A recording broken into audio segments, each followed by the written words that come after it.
Hello, Drive-By Movies. My name is James. My name's Blaise.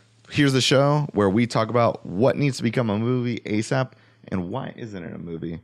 I feel like video games has been a popular thing that we've done. We've done Overwatch, Red Dead Redemption, essentially Pokemon still counts as one. But I'm going another video game route just because we still haven't seen ones that we feel like can make a good movie. Mm-hmm. But the one I want to do now, I do not want to make a good movie. You want to make a horrible movie. Yeah. Resident Evil's over. What's the next terrible franchise we need to just spit out 6 sequels for movies that are made under 20 million? It's currently Monster Hunter because you're right. The fans are up in arms about it, and I love reading those juicy details. I don't think it's going to be a hit though. Resident Evil movies are a hit, but is Monster Hunter going to be a hit though? No, it'll be. Yeah.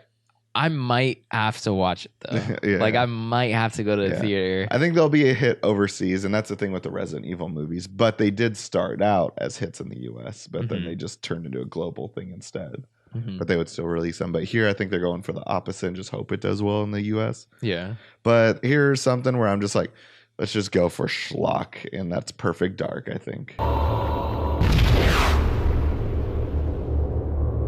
So Uwe Boll is directing. And basically my message is, fuck yourself. No, actually, I want someone to, someone big that no one really knows. Like, he's a name where everyone's like, oh, it's Gareth Evans, yeah. Yeah, I mean, it could work, but I don't even know the story to Perfect Dark. The only thing that set that video game apart from other video games for me and made me even know what it is the fact that they essentially used, in the first one, we're talking the one from N64, they essentially used the backdrop of the only shooter at that time, FPS was GoldenEye. Perfect Dark comes out. Yeah. Every single gun had a special ability. It's so fucking tight. It set it apart from oh, this gun makes you invisible when you use it. Oh, this gun, I don't remember what they were because it's so long. Laptop gun I love because you could just throw it on a wall and whenever someone walked by they got shot. So it's the sentry turret. Yeah. So that's what made that game fun, but story wise, where are we at with this? Well, here's the thing though. Have you ever played it on N64? I have it on Xbox One. The remake version? The remake. No. They had that, there's a second one, Perfect Dark Zero. Oh, okay, yeah. And then I also have the original, the N64 one is on Xbox. Yeah. It came in the rare replay package. I know what you mean, yeah. But I could not play the story mode. It was painful. Yeah. I need to set aside some time. I loved it. It has a kick-ass soundtrack, but here's the thing. It starts off as oh, we got a cool futuristic spy thriller. Let's go crazy with this. But then out of nowhere, just aliens start showing up 4 or 5 levels in. All the fucking aliens just start showing up. Yeah, I don't know where this could go. Yeah, I never beat the game, but it was too dark. There was a level that was just too dark. It was before I knew I was colorblind, so that's probably why I couldn't beat it. Mm-hmm. But yeah, I was just I can't see anything. All I see is bullets and stuff, and I'm getting killed. I can't see anything. The best thing you want to say when you're playing a video game. Exactly, yeah. I think that we're missing some. I think the world is actually missing something here. A company similar to the Asylum that makes video games into movies, and they could be video games that people even forgot about, like Grabbed by the Ghoulies, Perfect Dark.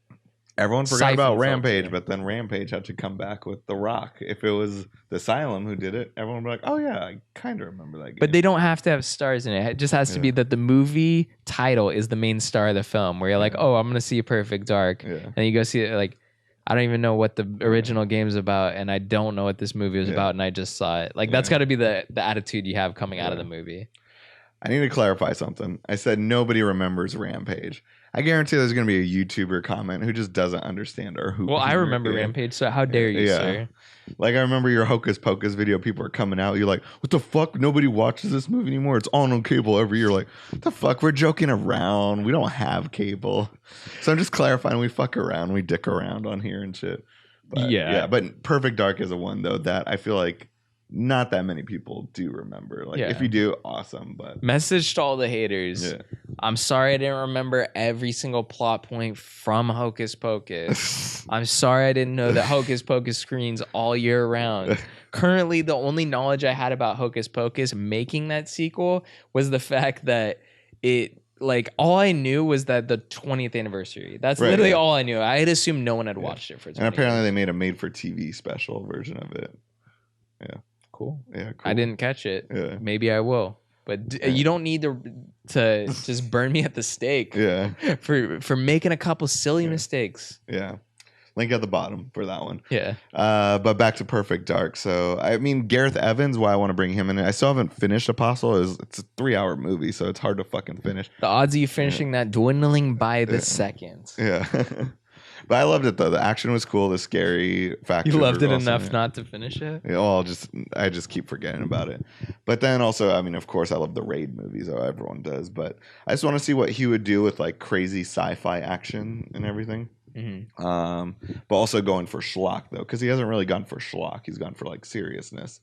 So I just think like it'd be fun to see instead of him going to DC to do a Deathstroke movie that he's rumored to do. Like now do a video game movie. Dude's got to make a living at this point though. Got to make a living. Yeah.